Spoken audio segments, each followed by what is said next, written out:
I probably wouldn't be an artist had I not gone to art school. I think art school gave me the motivation, and it also gave me the discipline, you know.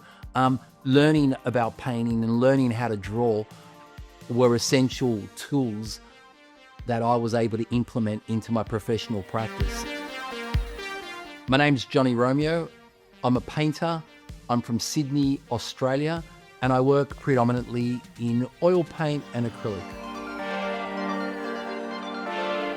I think when I was at school, I had really supportive art teachers that were very encouraging.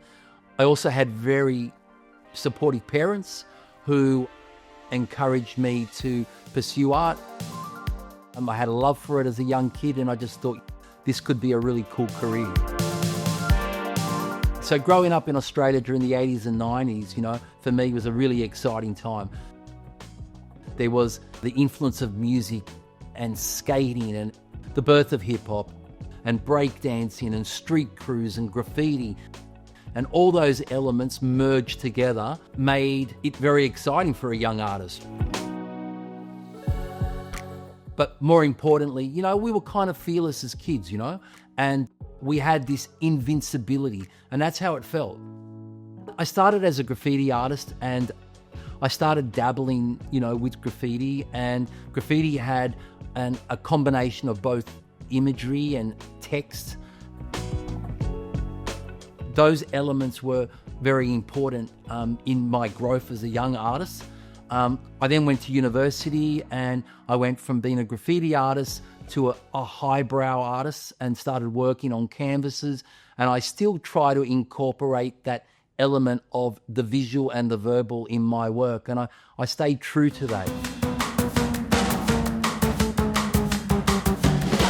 The thing about university and art school is that, I mean, they teach you how to paint, you know, and they teach you about art history, and they teach you about where the lineage comes from. And I think that was really important for me as a painter, you know, because you got to actually learn technique, and that actually changed the way I saw the world, you know, and it also changed the way I actually produce work. Well, I essentially work with icons that I sort of mash up. So one thing starts as the thing, and then it changes into something else. And then I add words to that. And in my play on words, I'm, you know, subverting the meaning of the word. So icons in themselves have a lot of power, but when you start adding words and you start subverting meaning, it actually becomes quite powerful, because it could change the course of meaning of that work. And they're the kind of things I like doing.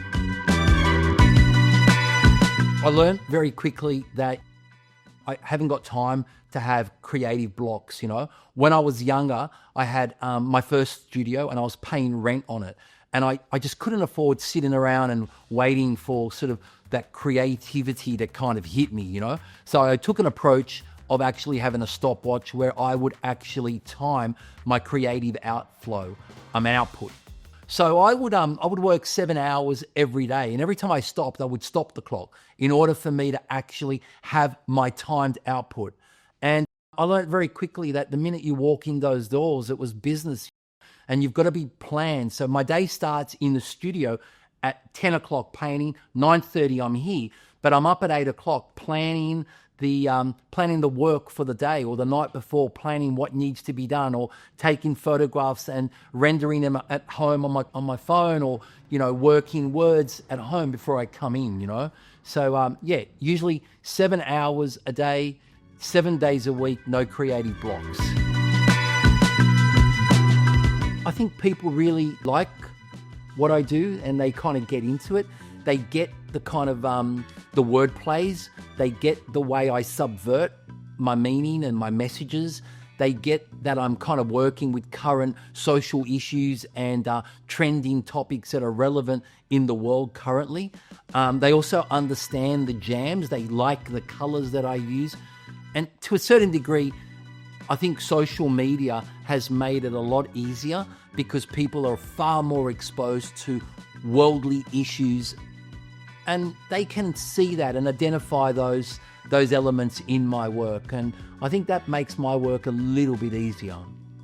I kind of see myself as a seismograph, sitting above the Earth's surface and actually sort of documenting things that are currently trending. And they appear in my work. I think it's important to champion other artists because we bring a lot of excitement and joy to the world and a lot of colour and creativity. And it's really important to support other artists and be supportive of the art community as a whole. When I met with Seminal, I was kind of blown away with the calibre of artists that they had or were introducing to the stable. And for me, knowing the calibre of artists and having worked with a few of them overseas and knowing the names that they're actually chasing and people that they've spoken to makes it exciting for me to be a part of it.